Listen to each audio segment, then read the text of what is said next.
The Elevator by William Sleator. It was an old building with an old elevator, a very small elevator, which could carry only 3 people. Martin, a thin 12-year-old, felt nervous in it from the first day he and his father moved into the apartment. Of course he was always uncomfortable in elevators, afraid that they would fall, but this one was especially unpleasant. Perhaps this was because of the poor lighting and the dirty walls. Perhaps it was because of the door, which never stayed open long enough, and slammed shut with a loud clanging noise. Perhaps it was the way the elevator shuddered each time it left a floor, as if it was exhausted. Maybe it was simply too small. It seemed crowded even with only 2 people in it. The stairs were no better. Martin tried them one day after school. There were no windows, and the lights were not working. Martin's footsteps echoed behind him on the cement, as though there was another person climbing, getting closer. By the time he reached his home on the 17th floor, he was gasping for breath. Martin's father worked at home. He wanted to know why Martin was out of breath. "Why didn't you take the elevator?" he asked, frowning at Martin. "You're not only skinny and weak and bad at sports," his face seemed to say, "but you are also a coward." After that, Martin always took the elevator. He would have to get used to it, he told himself, just like he got used to being bullied at school. But he didn't get used to it. He was always afraid that it would stop suddenly, and he would be trapped inside it for hours by himself. But it wasn't much better when there were other passengers. He didn't like to be close to them. He also disliked the way people tried hard not to look at one another, staring at nothing. One morning the elevator stopped at the 14th floor, and a fat lady got on. She was wearing an old green coat that ballooned around her. As she waddled into the elevator, Martin was sure he felt it sink under her weight. She was so big that her coat brushed against him, and he had to squeeze himself into a corner. There was no room for anybody else. The door closed quickly behind her, and instead of facing it, she turned around and stared at Martin. He looked at her for a moment. She had large fleshy cheeks and no chin, just a huge mass of neck. Her blue eyes were tiny but sharp. They seemed to be boring into Martin's face. Martin looked away, but the woman didn't turn around. Was she still looking at him? He glanced at her quickly, then looked away again. She was still watching him.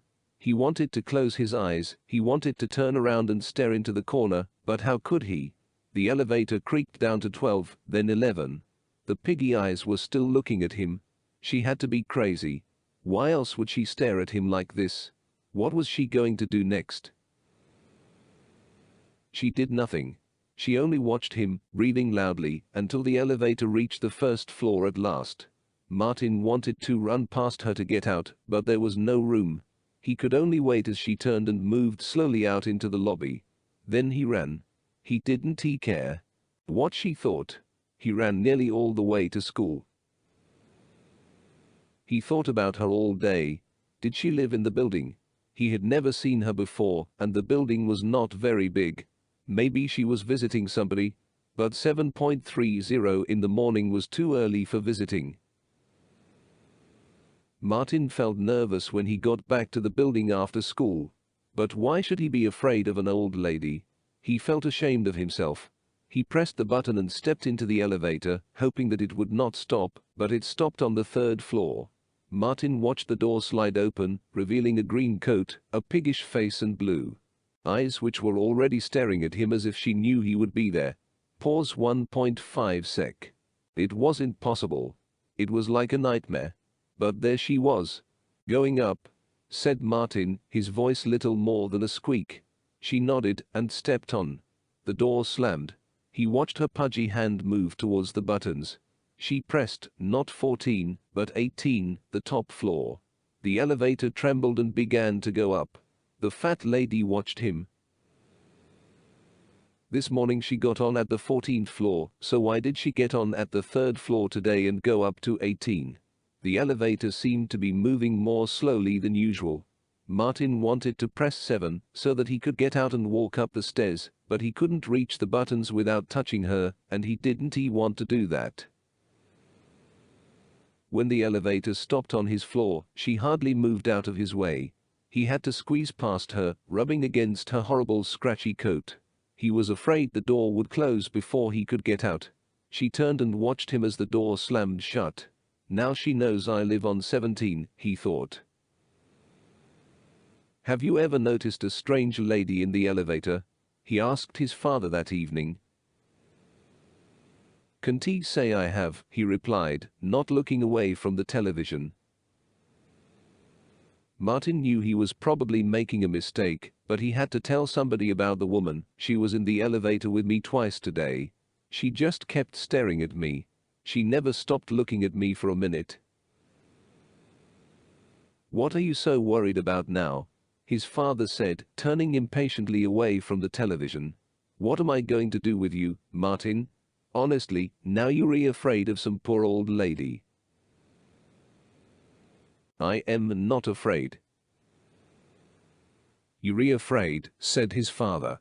When are you going to grow up and act like a man? Are you going to be timid all your life?